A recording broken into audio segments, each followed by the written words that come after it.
from that little corner in the Northeast.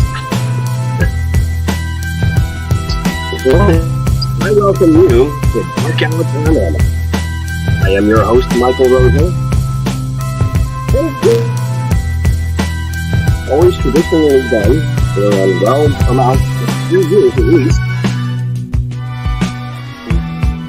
This evening, I have a very interesting fellow coming on to visit and spend some time. His name is Les Durant, and we've all heard of Robert Bingham. A lot of people have their own opinions about this individual. We've heard and have seen on this channel, Christopher Peters. He was also a very interesting and unique individual in the respect that both of these people assert that they can summon UFOs at their call and beckon. Now, maybe this began with some research that was more empirical than it was a study, but at the same time, as time rolled on, they found that they made a connection with the occupants of these crafts that they were seeing in the sky, whether they were what we would consider UFOs or they had more of a discernment on it, is really given to each experience that has been conveyed. So again, tonight we have Les Durant, and Les has a lot of experience when it comes to capturing UFOs. In fact, if you guys have once again followed some of the interviews I've done, Alex Oyen has also been able to do this, but not just with UFOs. He was also doing it within the elemental world as well. So he was capturing elementals, fairies, Bigfoot, and so forth. And it became more of a call and beckon type thing where there would be a response. And sure enough, well, you have whatever evidence you want to call it. So in the description, you're going to find Les's channel, and I implore you to, at your own leisure, go through some of these videos. They're not very long, but a lot of them have him capturing these UFOs. Now, it's curious because when he's filming a blank sky and he starts talking about being out in the field, and then he's going to call up or invite these energies, if you will, into that frame, sure enough, within moments, they appear. And I say they as plural because it doesn't seem to be just one in many cases. In fact, many sometimes arrive, and Les has, privy to go ahead and infer what he does from that. But we're going to be talking to him at length this evening. Sorry for the appearance here. Studio's still in the works. We got a lot of big things coming. I'm almost done with some of these bigger projects I've been promising for months now, but I promise you it will be worth it. Now, just to let you know, I can see comments with the format that I'm using, but I haven't any idea how to respond to them through text here. So I'm going to do my best to answer your questions as you throw them out verbally, and we'll go from there.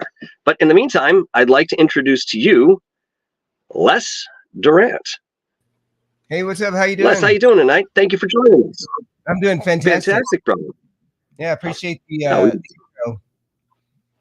yeah, I've been seeing them literally every night, and my wife sees them too. A lot of times she's with me, and it's just really such a blessing to be able to see them. We literally saw about 5 of them last night. So yeah, it's great being able to do that. And when they come by, it's just very peaceful as well. A lot of people ask me, well, how do you feel when they come by? And say, it's one of those things. I just feel really peaceful about it when they come by. And yeah, they do. They show up literally within seconds. I had one last night that was just instant, and I can show you that too. That's the thing I like, to be able to capture these and be able to save them, and just go from there. And I'll teach people how to do it too. Oh, that's another aspect that I meant to mention. I mean, that's actually a big part of what you're doing and disseminating this information. It's not about, as you've mentioned, making money or what have you to try to, get people's garnered interest. You actually have a system of sort that might allow others to experience this without, let's just say, CE5, which obviously works for a lot of people, but it takes a long time to get there. And, perhaps many don't actually find that end of what they seek. But you say that you have a system, and I'd like to cover that. Before we get into this, first thing I'm going to say is Renee Cruz, I am in a black metal band. And yes, it's influenced by Norway's musical scene, and always has been, always will, just to get that out of the way. But that being said, how long has it been, Les, that you've been able to capture these anomalies in the sky. At what point in your life, whether it was earlier or maybe it was a little bit later on, did you find a consistency in respect to viewing these objects? Well, actually, I first saw them on June 30th of 2021, and I saw them off and on, literally, pretty much at least once or twice a week, sometimes a few times a month, and then fast forward to up to the time when the government did the subcommittee and they talked about the fact that they are real and we need something to do about them. I reached out to a friend of mine who's actually in the chat. His name is Nigel Impey, and he I asked him, I said, what can we do to communicate with the craft? And he pretty much told me all you have to do is just ask out loud, or you can ask in your mind for them to show themselves. And that's exactly what I did. And they started doing that. And it's really kind of unique the way that it works. But yeah, I mean, CE5, I appreciate everything they do, but there's just so much you have to get into it. And sometimes they charge for this stuff and all that. I don't do any of that stuff.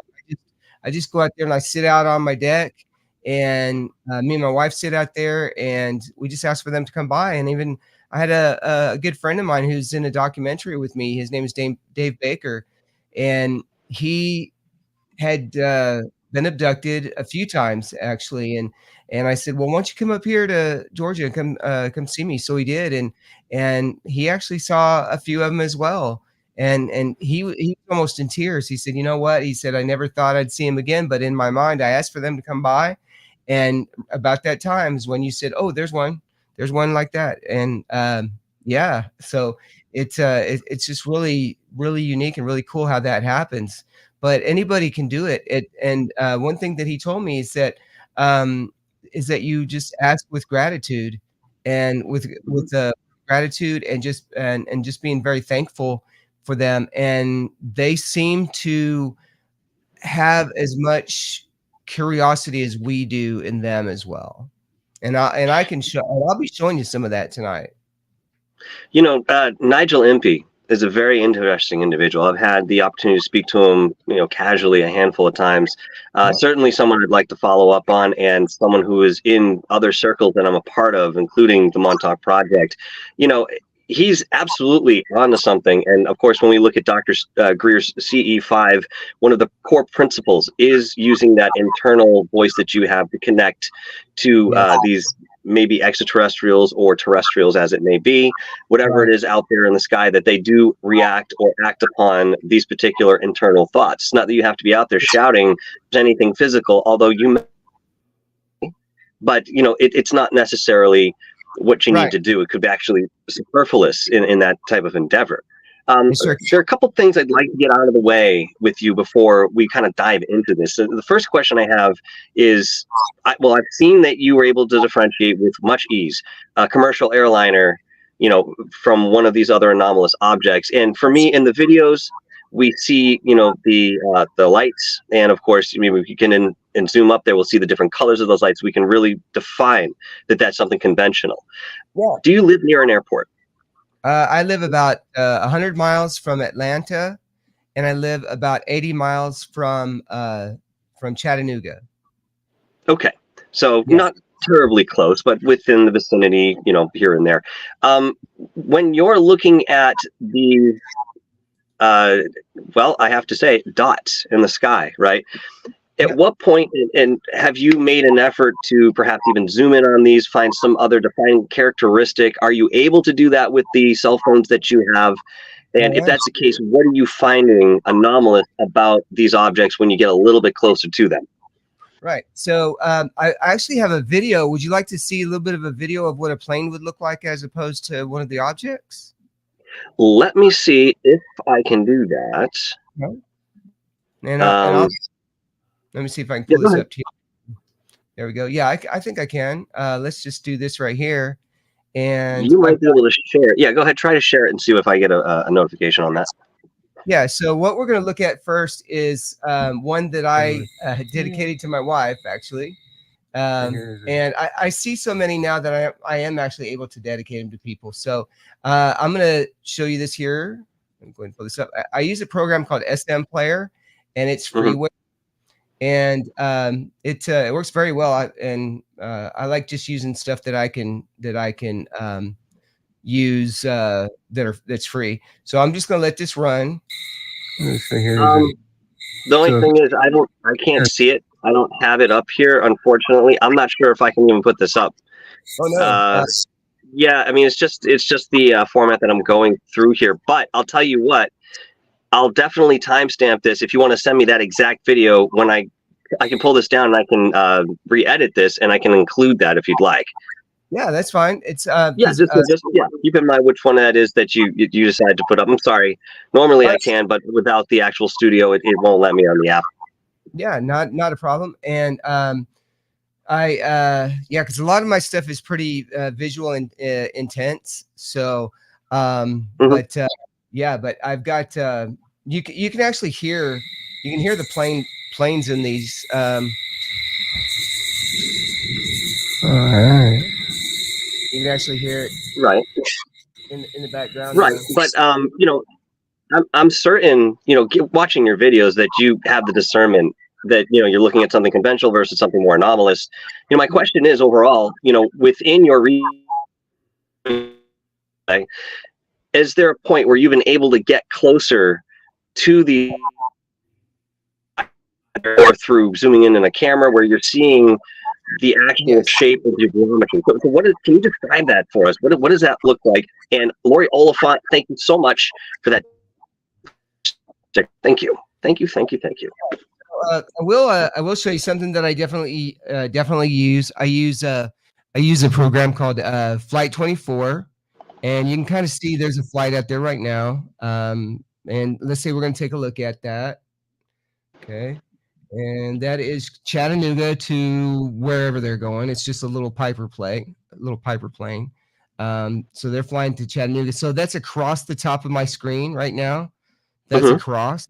And then if you're going up from Atlanta, it's like a V. So it goes around me like that. So I would be in the middle of that V, and that's where the planes go. So they're either going to New York, Northeast, or they're going to central US, like Chicago or something like that. And then across the top is when they go to Chattanooga. Now, the way you're asking me what they look like when you do zoom in, that you can see that they have kind of an orb looking thing. They almost look like a little moon, there's been times and they look kind of like a moon. Yeah, they look like a moon moving around, and then they have different colors. Now, I've also had some that even seem to have faces on them as well, which is curious. Which is kind of weird. Yeah. Well, I mean, do you think that might be more of an artifact or some sort of pareidolia while looking at that? Obviously, the clarity being compromised to some degree, with the equipment that you have versus the distance. Or do you think what you're seeing is absolutely representative of what's in front of you? Yes. Yeah. It and they move really slow. They just kind of move. They just kind of saunter along. I'm just trying to think. I'm thinking there may be a way I could even maybe switch out my camera on here, but I might actually be able to do that and just change my camera instead of changing the sharing the screen. But let me see if I can do that while I'm talking, because I'm good at that kind of stuff. So when I'm going through those, I can do a frame by frame. And I can actually and I can look at the different colors. And let me see if I can do that here just real quick. And I'm gonna I use a program called OBS, which is I know OBS. OBS Studio, yeah. So I'm gonna try doing that. And if I can actually do that, then I think we might actually be in gear, and you won't have to really do anything. There we go. Let me just pull that up right there. There we go. Oh yeah, I can do that here. Let's be just 1 second here, and all right. And let me start my virtual camera. There we go. Okay, and appreciate your time here. All right, Yeah, no problem, man. If it's not you, it's me. Yeah, all right. Let's see. Let's try that. And OBS virtual camera. All right. Hey, well, look at that. Looks like we might actually be. All right. So here we go. That and let me get that down there. Okay. All righty. There we go. Okay. Yeah. All right. Now let me move this over here just a little bit.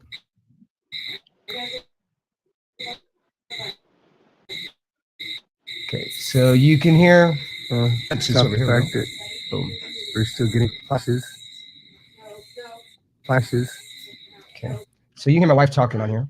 And There's one. Where? Yeah. By out there. By Vega. See, look.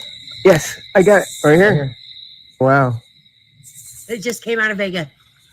No kidding. Yep. Can you see that? Hi. Hello. Thank you so much. Wow. That is awesome. I'm gonna pause it. Okay. And are you able to see that? Oh yes. Full screen. Okay, good. Okay. I just want to make sure. Wow.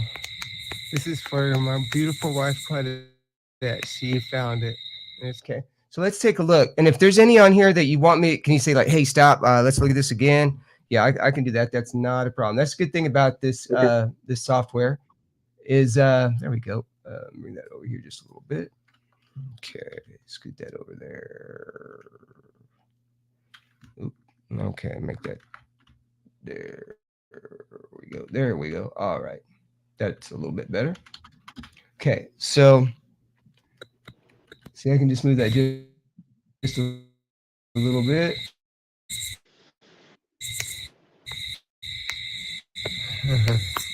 I'll make it a little bit bigger here so we can there we go. Catch him in frame. All right. Yeah. It's going to fizzle out.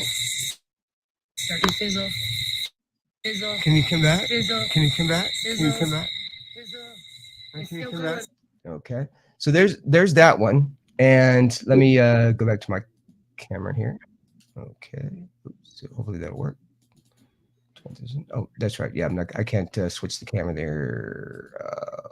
Let me go back. While you're doing that, let me ask you very quickly: have you ever seen anything that might be indicative of what we're already familiar with, such as the TR3B, or the Bob Lazar sports model, or the cigar-shaped one? I mean, are you seeing any of these that we would consider classic models? Because I'm going to be honest with you, from the footage that you've shown me even already, it's a little difficult to make out what that shape might be, given the artifacting that it may be out of our control entirely. Sure. Yeah. So I actually had a.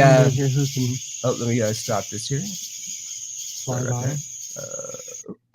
Yeah, I actually had an encounter with one. That's why I'm in the documentary. It's called Encounters, the complete interviews. And this was right when I got my first when I got my phone, and I got a SM22 that I use, and this was the pretty much the first night that I got it. And when I saw it up there, it just really blew me away. So let me pull this up here for you, and I can show you this here too. Let me do that. All right. Okay, very good. Now, okay. And all right. So as you can tell, I've got like a ton of them on here. And let's do this one. Okay, multiple objects. New phone triangle. To someone like Tim Bennett or Michael Stratt, who are both at the forefront of archiving these type of events. Have you spoken to any of these individuals? No, I really haven't had that much of a chance to meet a whole lot of people, other than just some of the circles that we kind of run in. So now, can you see this right here? Not yet. Okay, all right. Let me come up here. And let's try to do this here. Make that a little bit smaller. Okay. All right. Sorry for making you do all the work on that end, my friend. Usually this is my job. Yeah, no, that's okay. Oh, here we go. Let me do that right there. Okay. There we go. All right. Now, hopefully you can see this. Okay. All right. There we go. Oh, you can actually see that moving just a little bit. Mhm. Okay, there we go. All right. Can you see that right there? Okay. Right there. Okay. So this was flying over my Oh, yeah. head. And it was a foggy night. And there we go. Okay. There we go. Now these are all just single frames that I exported. There we go. And here's the Saw three interesting dots thing there for a about minute. this is that you can, yeah, it kind of blurs out right there, which is kind of weird. Okay, let me do that. Okay, and there we go. Okay. Yeah. It's moving very, very slow. That's fine. I mean, you mentioned in one of your videos, I think it was one of the last ones that you had posted about MUFON, thinking that you were just seeing satellites. While this is entirely possible, we could be looking at iridium flare satellites. We could be looking at something with SpaceX. We could be looking at some space junk reflecting, something. Obviously the sun off of that surface, whatever it may be. In your mind, what makes you so certain that what you're catching is more anomalous than something we can explain like that? Yeah, because I can call them and they show up on command. Mm-hmm. So with a satellite or something like that, with as many that I've caught, maybe one or two would be a good luck, but anything beyond that would be like, oh, how does he know these? How can he call them and they just show up? Which is yeah. I mean, and I can definitely see your point for sure. Let me show you this here, right here. Okay. And let's see, there we go. All right, I'm gonna let you hear this, and I'm just gonna play it. And this has no editing, nothing in it, and I'm just gonna let it go. Here goes. Is there anybody here who can fly by? And let me go ahead and stop this here. Let me go ahead and start it. I forgot I got to switch that over there. Are we supposed to have a visual with this right now, or is it just audio? No, I'm bringing it up right now. There we go. Okay. Yeah. So I said, here we go. Can somebody fly by? Is there anybody here who can fly by?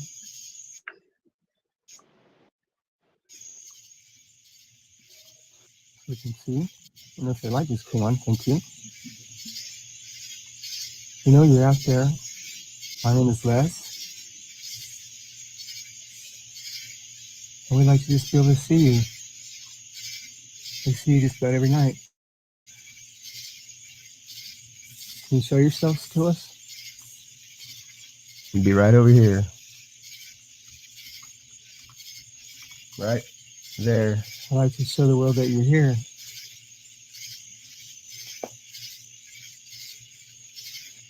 I see something very faint. Yes.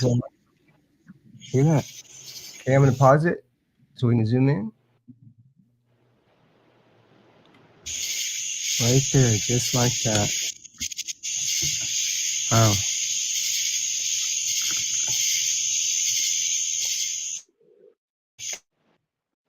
Okay. This is going to be the Thomas Slaymaker UFO.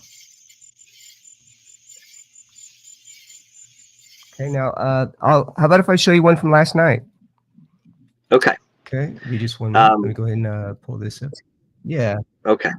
And then I'll go ahead and switch that off. Sorry, it's so like back and forth, but no, yeah, it's fine. I'm more interested in the quality of what you're catching for the reason of certain analysis. I mean, in no way Right. could I ever put down what you're doing. But I think there's a little bit more that I'd like to see in respect. I mean, because God, it could be a number of things, all conventionally explained. But I mean, look, I mean, if the differentiating factor that sets something conventional apart from what you think is anomalous is the fact that you can call them on command. That is really what drew me first to what you were talking about in your videos, and that's what I thought was unexplainable. Of course, I opened up the show with that tonight, with the idea that there's something else there. If you're able to call them and they respond to you in certain ways, that's different. Oh yeah. So all right. So here's one from last night actually, and it's just a matter of seconds. Crap tonight, so I'd like to see some more. Thank you. That's Vega and Altair. We got Vega on the right hand side and Altair on the left. Can you fly by so we can see you? I've been able to watch you, and thank you so much. And there's one right there. Right there. Let me go ahead and zoom in. And we're just getting crazy. Wow, thank you. Thank you so much. That moving and then went Just like that. for a moment. Was that what I saw? Yep. See, it's getting ready to pass another one. Beautifully tonight. So it's passing over by Altair or by Vega. Mm-hmm. And then it's gone. Far into the sky do you think it might be? How far into the sky do you think this might? Oh, probably, gosh, I don't know, probably about 5,000 feet, 10,000 feet, maybe. Not even really that high. Yeah, so that was last night. I mean, you're just there and present. I'm sorry.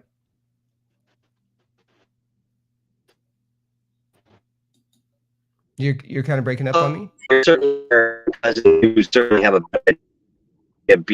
certainly a better idea, how far that just the videos, but you being there personally would certainly have a good maybe.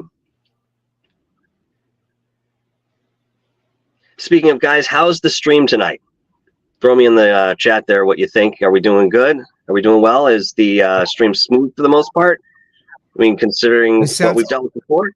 Yeah. Let me know. Yeah, it sounds kind of like it's breaking up a little bit, but now then I had another night where can we go over for my friend Gerald?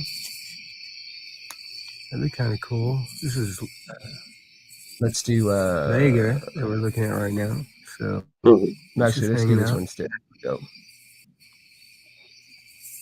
Yeah, this will be easier. Okay, so that's Vega. Okay, so here's this is for a friend of mine named John up in Canada.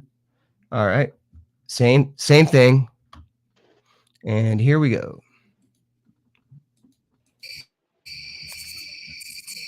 So let's kind of leave Vega in the middle there for a minute. That way we know it's not moving. So anything that is moving will look different. Like that. Just like that. Thank you. Wow. Wow. Wow. Yeah. Like that. So they just show up. Wow. Thank you, John. And thanks for flying by. Yep. Yeah. Curious. Very curious. And I got a ton of them. Yeah.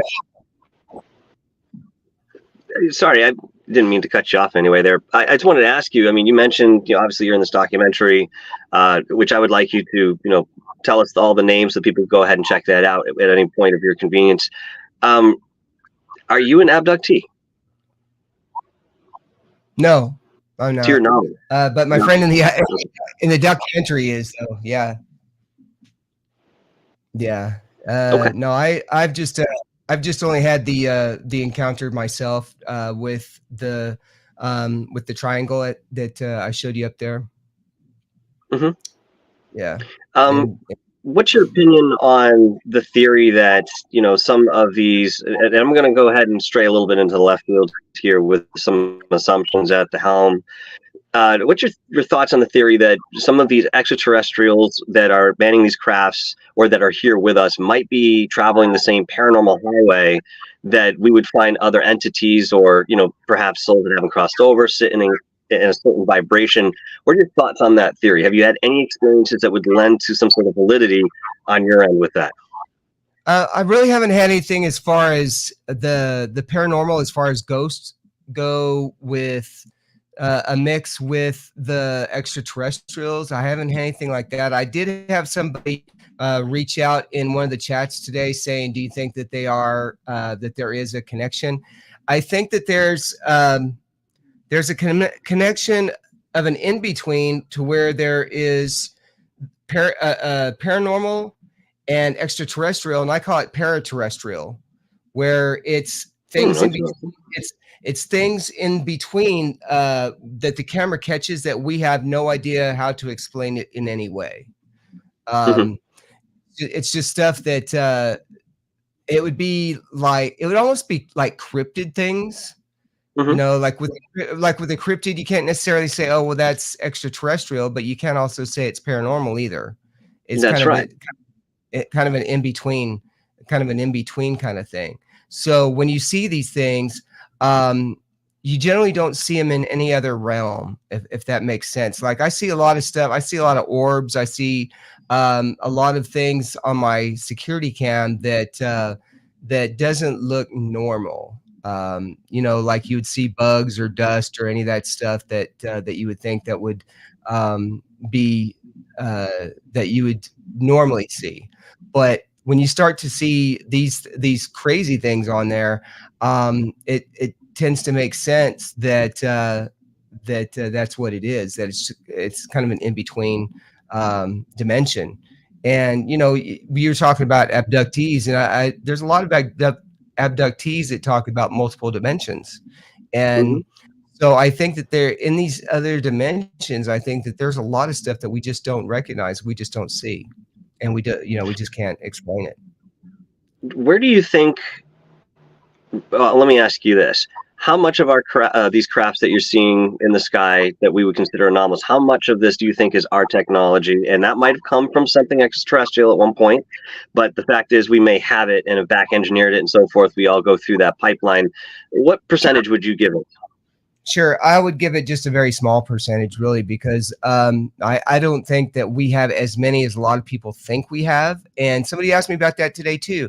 There's actually a website, a military website called it's www.aaro.mil, and it's the reporting service for the military, for people that are in the military to report their sightings to them. And if you look on there, they have a whole bunch themselves that are unexplained. So if the military has some that are unexplained, then why would we be going after our own? Well, is it possible that they're just brazen enough to put something out there, realizing that they wouldn't, or that we wouldn't notice that it was our kind actually managing this craft? Yeah, I'm sure we have back engineered craft. That's for sure. But when you start to see how fast some of these move, it would take, if you could just imagine the pull on the body, if you're going at Mach 10 or whatever, something like that, and you're flying off to another place, like if you're going to go to the moon in literally a few minutes, I don't think that's going to be very easy on the body. But I think that the way that I think that it's done is with thought. I asked a friend of mine, there's a guy by the name of Mark Fiorentino who's into magnetics, magnetism, that kind of thing. And I said, do you think that thought is faster than the speed of light? And he thought so. He thought that it was. And if you could just imagine, hey, I want to be sitting next to you in your studio right now, I would be there and you wouldn't even know it. I would just be like, hey, what's up? You know, Just appear. I would just appear, right? I would just Yeah. appear, just that. It wouldn't even have time to play on my body, right? It wouldn't have time to affect my body. I would just be there immediately, Well, so I wouldn't even know. what ends up happening too with that type of affect is, going into it a little bit further, we talk about vibration, or we talk about Merkabas, and basically what a Merkaba is a confined manipulation of space and time that we all have the ability to do. It's a natural part of our sacred geometry. Once you know how to activate it, you're certainly able to use that, and there's a very specific purpose for that in respect to moving around the planet, not necessarily to go universal, although it can be used in that sense. It's less stable, but when you start talking about, manifesting through thought, you go into a different realm of vibration. And if you're able to teleport yourself from one place to another using thought, you are bringing your body along that line as well. In my opinion, based on certain things that I've learned from others and the research I've done, I think you're actually carrying in a quantum sense, a very molecular sense, all that matter that is now raised up along to be able to be placed in another section of whatever reality. And within that, you're not going to feel any sort of G-force because you become part of that vibration. So, when we look at some of these other crafts, like the TR3B is one I point out exclusively outside of the Bob Lazar sports model. I think we've actually developed this. I've seen it myself in person. Obviously, I've spoken to many other people who've witnessed this craft. It's probably one of the most classic objects we've seen in the sky. Yes. Each time, nobody can really identify the propulsion. So we say it's some sort of meta propulsion. And maybe there's a supercavitation that goes along with this, as, we've seen in some of the videos that were released by the Pentagon back in 2017, where, we're going through two substrates, through the air and then through water. Maybe this is an element that we've already perfected. And of course, it was only 20 to 30 years ago. You could ask somebody in the military to say, well, how far along are you technologically versus what the public has in their hands? And they would say, around about 100 years. Well, I've talked to people within the last 4 or 5 years, and that number has gone up exponentially to the point where they say we're already beyond anything you can imagine. Now, I've mentioned this before in other shows because it still blows my mind. You're telling me, and I can imagine time travel. I can imagine, energy manipulation. I can imagine, the teleportation that you're mentioning. And yet he's staying firm, saying it's beyond that. So there's a very good chance that some faction of organization, maybe it's governmental, maybe it's shadow government, that has already taken a lot of this technology and will never give it to us. There will never be a dissemination of that technology until they have something that's way better, way more advanced, and even less touchable from a public standpoint. Then we'll get the back ends and the the half-wits of those particular endeavors prior to. But we'll look at them and say, oh my God, this is like magic. And we've already done that to some degree. So, I mean, there's certainly an argument there in respect to, what they have versus what we're aware of, and whether we'll ever see any part of what they've done. Right. Yeah, exactly. And when you said the word quantum, that really hit it with me too, because when you start to think quantumly, that changes a lot of things. And a lot of people don't know how to think quantumly. It's because it's kind of hard to accept and kind of hard to wrap your mind around it. But when you do, it makes things a little bit easier to say, oh yeah, that makes a lot of sense now, And I've been looking here in the chat too and see some of these different things, like about gravity, ion pulse drives, and a lot of that stuff too. So I definitely believe that we have some of that technology. In fact, that's how we went from 10 years with this Samsung S7 to this S22, and big difference, right? And we went from tubes to transistors. That's nice.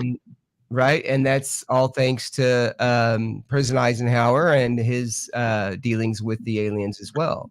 But holy shit, what we could do with tubes, man, vacuum tubes, was absolutely magical. They have their own quantum element, and obviously this has been exploited in certain factions. I mean, you want to go into the Montauk Project? It was basically an experiment with vacuum tubes. I mean, if you want to sum it up into one neat little sentence, that's the drive, the catalyst behind everything that they were able to do. And they played with space and time, of course. But man, there's something very esoteric about that. I wonder how much of that has actually been lost in that transitioning into the digital era, or if it's been bolstered as a result of going into that. What are your thoughts?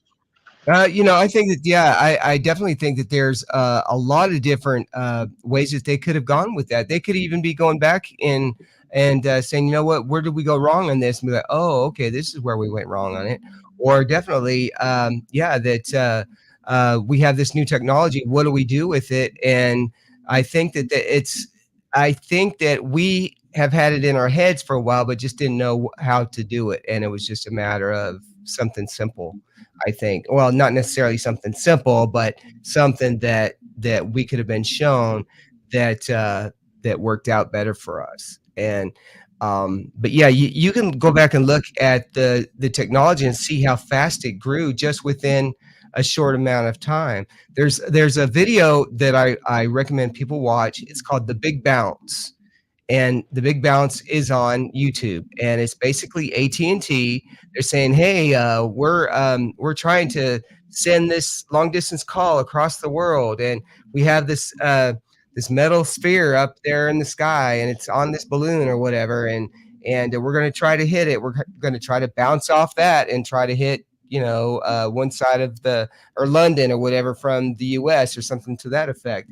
And then that's when President Eisenhower comes on and says, well, things are going to be changing here pretty soon. And we've got some new things that we're going to be trying and some new technologies. And we're like, yep, we know exactly where you got those from.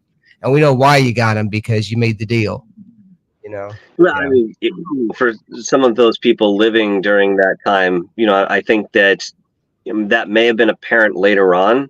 I think people were much more trusting in their government prior to, especially the Vietnam War, going into anything prior to that. Yeah, we can certainly go down that path. But by and large, people were much more trusting about whatever information was given from our governments, and especially that president. And we can look back in history and see, the reflections of this. There are footprints in the sand that we can follow to say, he was going a certain direction, and the perceived notion of what he was doing might have been something vastly different. And yet they were able to do this right under our noses because we just didn't have the exposure that we have today. Right. If you wanted to learn about a UFO abduction or something paranormal, you had to go and get the book, or you had to go and meet the person and listen to the story. A lot of this was oral tradition, even back in the last 70 years. Only recently have people been putting things out in literature that we can follow and then document and find years later to, again, follow up from whatever standpoint we may. Right. I think a lot of these people are very surprised that have grown much older with time, when new energy comes back and says, hey, do you remember that sighting with, XYZ or whatever the case may be, where you were? It was mentioned this way. I mean, look, Travis Walton was obviously quite an inspiration to me when I saw Fire in the Sky. Now, going through his story as many years as we've had, and especially over the last 5 years, I think we basically turned that thing upside down, inside out, and looked at it every single way we can. And of course, Travis has been incredibly helpful talking to many of us about that experience, and we got a different detail with it. At the same time, it is part of his legacy, but he's more than happy to move forward with something else at this point in time. But he's still able to participate and express what he needs to. So it's curious to see where things might go, and of course we're losing a lot of people as we go forward, because it's an end of an era. And that's why there might be people like you and myself and many others that work in this field. We're picking up that torch, and it might be our turn 20, 30 years from now to relay some of this information that otherwise could be lost to time. But the details are the clarity and what's needed.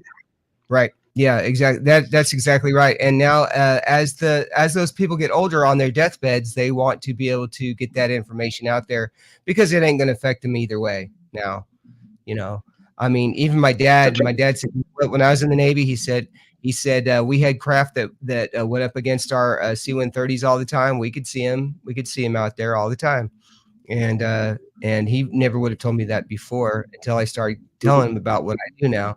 And then he even said that they even saw a Bigfoot one time that the government had. So yeah, and he's from up in Utah where Dugway is, and of course that's Area 52. And I used to live in Tooele, Utah myself, so I know my aunt used to work out in Dugway. So there's a lot of that. You can still look that up now. Dugway still is very active, has a lot of stuff out there. And Autech down in Florida, that's got stuff going on. That's the Navy's Area 51 too. And you know, there's a lot of information that's out there, and people are all talking about disclosure. Well, the government disclosed a long time ago. We just missed it, I think. It's just a matter of we didn't put the puzzles together. You know, with the subcommittee that they recently had in July, and just you know, a lot of different information that's out there that we're able to find.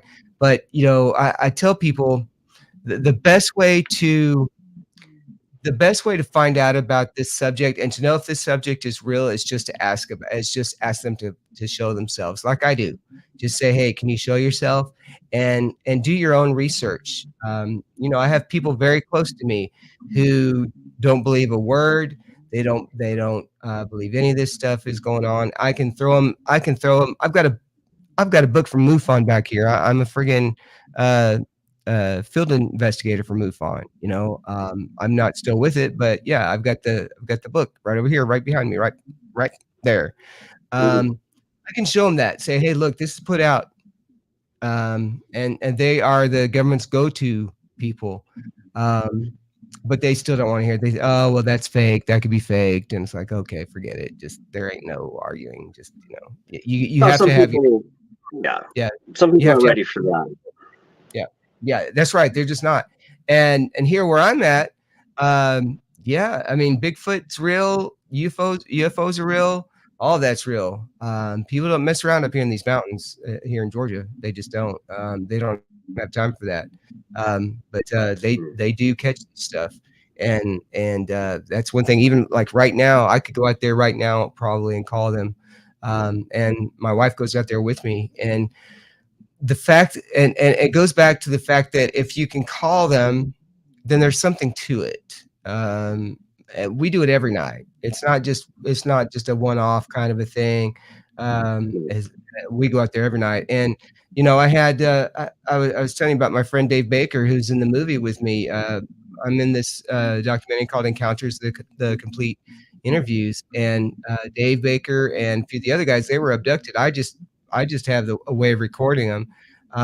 But he, you know, and I think we talked about this earlier, that in his mind, he had asked them to show up.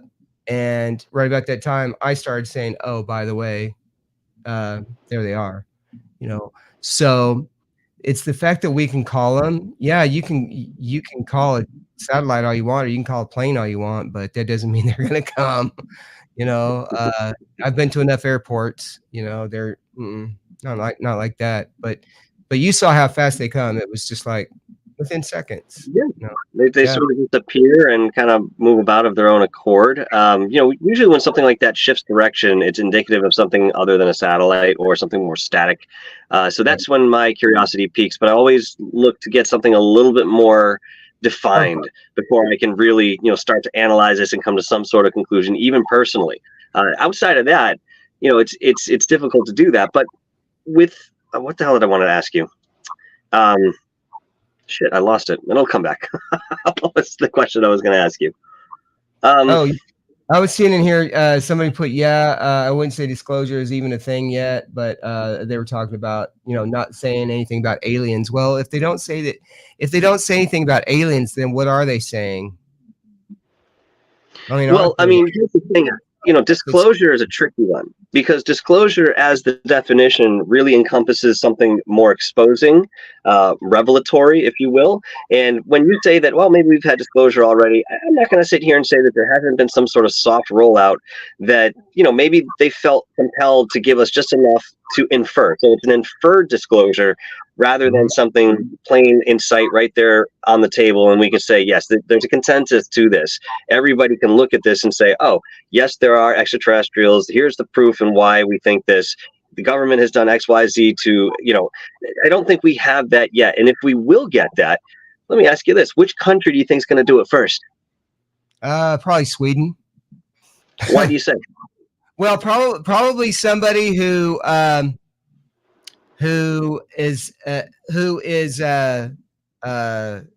do you call that? Who's neutral, a neutral country. That way they can say, oh, well, they're this, it's China, or it's Russia. No, that's one thing I don't do. Objects and orbs, I don't say, oh, it's China and that's it. No, because the thing is you can turn on blank news channel right now, and it could be boom all over the TV, right? UFOs are out. The government said, yeah. And then they say, oh, sports is up next with Joe. Hey. And then we just missed it. So they just said it, but we just missed it. I think that's kind of the thing, right? Do you get that? I mean, it's like BBC could be on the beeb, right? Nigel, we could ask Nigel, hey, Nigel, if the BBC said that UFOs exist and what are we going to do about them and all that? Hey, then change the channel. There's a lot of people who really don't care nowadays. I mean, that I think I've talked to people like, well, we're not really into that, or we don't really want to hear about it and whatever. That's cool. But when they come knocking at your door, or they coming down here, like I tell my wife, I'll be like, you know what? If they stop and say hi, what am I going to do? I don't care about, oh, well, they're the Anunnaki and they were from thousands of years ago. And I don't care what they did thousands of years ago. I care what they do tonight. When I go outside, if they stop and see me, what am I going to do? I'm going to say, hey guys, where y'all been? Nice to meet you. I'm Les Durant and I live in Mineral Bluff, Georgia. I now remember what I wanted to ask you. A very important question. And I say this with all due respect. But why you? Of course. Well, I don't know. Why do you think they chose in you? I don't. It could be because and other people that I've talked to as well. We don't necessarily have brash personalities. A lot of us have kind personalities. I'm the kind of guy that would bend over backwards for you, and I do these little projects for people. My wife's like, well, why don't you charge? Well, because I don't know if I'm going to be charging for this. It's just something I'm doing friendly, and I've talked to other people too who are just the nicest people, and they've even said, you know what? Yeah, if I was asked again, I would go again. And I think that's why you don't hear these mean old gruff people are like, oh, I don't care about this. What, oh, I saw that. Yeah, no, I've never seen a UFO. I never will. Blah blah. As opposed to, I would love to see them. They seem to be as curious as we are, and you would think that, oh, well, they would know everything about us. Why would they want to learn about a pile of ants, right? Well, because there's people who study piles of ants. Certainly. I mean, it's been proposed we could be in some sort of sandbox, sandbox theory that stands the way that it does. And, I understand that there are species that sit in every end of the spectrum. And what that means is that when you sit in the middle there, if they are neutral, they don't really necessarily care. I mean, you walk over an ant, you think to yourself, well, you could have stepped on them, or I missed them. Regardless, each one of our personal natures will have a different bent about that type of experience. But long story short, that ant crossing your path does not change your day. Right. And the dissent that others might bring to the table saying, oh, no, I don't believe it. I don't care. I don't want to learn about it. Fine. You don't have to. There is a collective that if we get just a certain amount of people, a certain percentage I mean, we talk about collective consciousness. We'll bolster that with the information, and without them even needing to learn it independently, that information will flood forth. And we can talk about that in way of evidence, talking about certain inventions people will come up with, keep to themselves, not act on. And next thing you know, some short time later, some other guy has stopped the exact same design, patented the darn thing, and is now making money off of this, all because you were inactive. You know what I mean? You didn't jump on that when, you know, the time was right. Maybe there's a very specific reason. You didn't have the resources, you didn't know how to build it, whatever the case was. You had the idea. It's in the collective consciousness.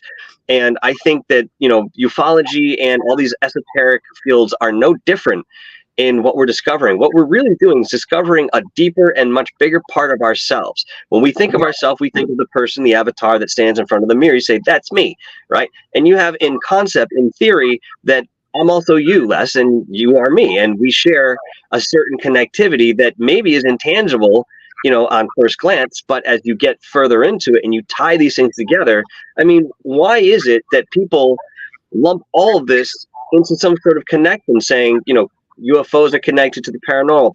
Paranormal is connected to cryptozoology. Cryptozoology is, you know, connected to healing, and you know the list goes on and on and on, and it wraps itself around like a big Ouroboros, right, swallowing its tail.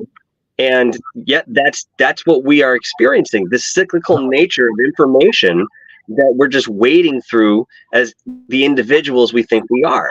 So the future coming soon here holds a lot of I think revealing information, and there are many people at the forefront of that. And I'm not even talking about Grush or, you know, Ryan, you know, Seagraves or any of these other guys that have been on the stand. Yes, they are doing their part to whatever extent. And, you know, Corey Good can kind of, you know, take a step to the left and fall off the stage as far as I'm concerned at this point.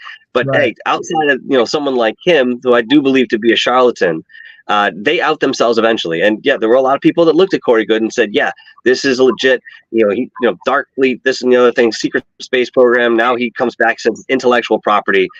The people that are really trying to express what they're doing, there's nothing wrong with making money on your effort. So if you go and do a lecture, you should be paid for your time, right? Your travel, whatever the expense may be, to get you out there so that you can reach a larger audience because you believe in this person enough to come and bring them on.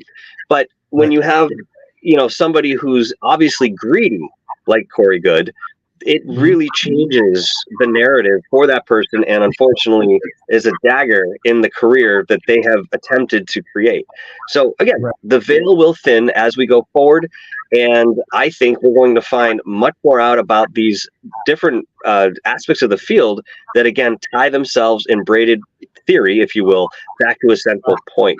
Now, Les, we are getting towards the end of the show. I do want to thank you for coming on. But before we go, please tell everyone where they can find you. If you'd like to have them contact you, send that out as well. I do have some of your contacts in the description, so you can go and check that out there.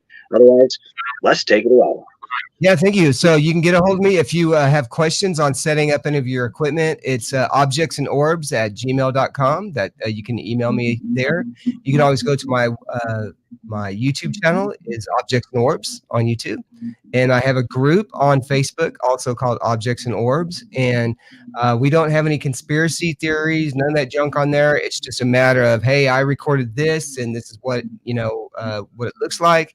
And a lot of times I'll say, hey, yeah, I got the same thing. And, you know, and my friend Linda in California might say, yeah, I got the same thing too. And, you know, and that's great. That's what we do. We just put things together.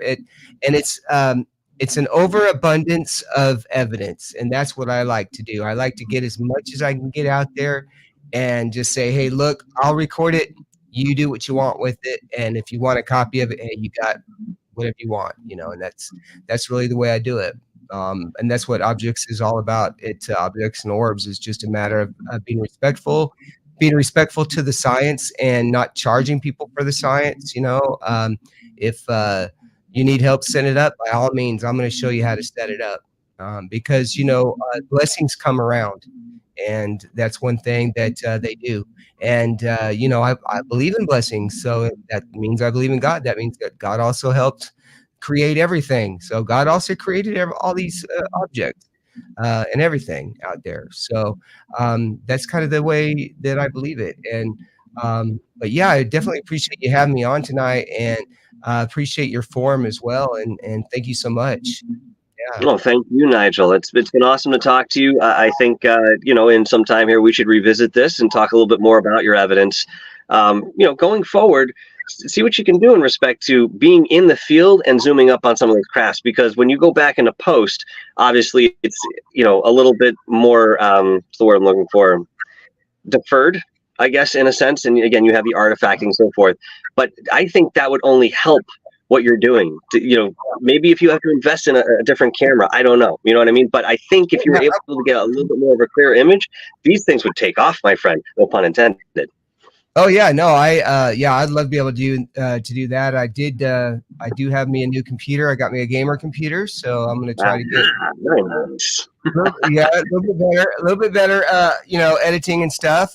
But yeah, and as far as the camera goes, hey, I'd like to go get that, but I got to get my computer paid off. Absolutely. Hey, look, I mean, it might be a longer term goal, but again, just the thought, I'm just handing that out to you. Do with it what you like. But again, we'll definitely revisit your work, and I appreciate what you've done and what you continue to do, not only for us as individuals, but for the world of ufology. Thank you once again, my friend. All right. Thank you so much. I really appreciate your time too. And thanks again to all your viewers. Cheerio, my friend. And I will be in touch with you. Okay. All right. Sounds good. All right. Thanks so much. Thanks, Les. All right. Bye. Have a good one, my friend. Whoops. Let's do. There we go. Fantastic show. I could talk to Les, for much more time here, and many others like him. I have had the opportunity to do that. And, at the end of the day, we have that conversation. There's an intellectual deduction that needs to happen. The analysis needs to be at the helm. The critical thinking. We were hammering on this for God knows longer than I've been on the air here, but that truth still stands the same. And I do appreciate what Les does. I think somebody who's out there, just scouring the skies. We've seen Rich Giordano do this. He still has yet to release some of the more emphatic evidence that he's captured, but he will in time here. People like this doing this, we need them. We absolutely need them to whatever end, because again, it's about the collection of evidence that we put together. It's not necessarily one video, unless these things land. We're filming them, they get out, come over, shake our hand. There's still going to be many people that say this is fake.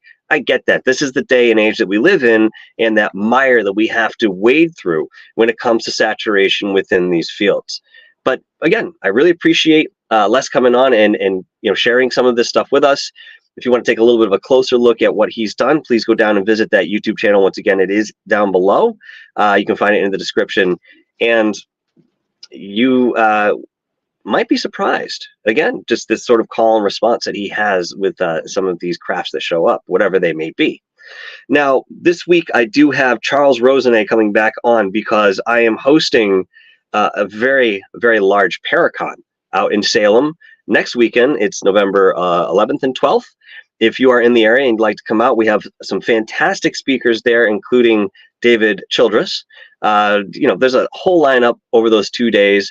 We're going to have a fantastic time. Come on out, see me, see the speakers, come hang out with us, come talk, come have conversations. That's what we'll be there to do. I'll have my own little booth. I don't have anything to sell, but you can come get a business card, and I'll have the show running, and we can talk about whatever you like. If you're interested in being a guest on the show, obviously we could do it there. You can email me down below. Tell me why you think it would be an appropriate fit, and I will certainly have a conversation with you. And more often than not, you come on the show. That's it. If you've got something compelling to share, we explore it. I hope this format was acceptable. Going through from the phone, I've always had this issue with my internet. I'm doing my best to resolve it. I keep saying that because I keep trying different things. It costs me money that I just throw out a window. But you know what? At least I'm ticking off the boxes and checking down what works and what doesn't work. And we'll eventually get there. But for the meantime, this does seem to run smoother. If you guys think differently, let me know in the comments, and I will appreciate that feedback, and have to change things as we see fit. Let's put it that way. In the meantime, I've got some work to do, and I want to thank all of you for being here tonight. As Damian Gray would say, what was the whole thing? God, it's been so long since I've done a live to sign off. I have to think about it for a second. Stay curious, stay vigilant, and of course, as Damian Gray would say, question everything. Folks, thanks once again for being here. I thank my moderators, and I thank my super chatters there. I saw that Lori Oliphant with a $10 super sticker. Thank you so much. It does help the show immensely, immensely. So thank you for your donations and your time and your attention. Folks, we'll see you next time. Ciao. Cue theme music, and oh, it's the right one this time. How do you like that?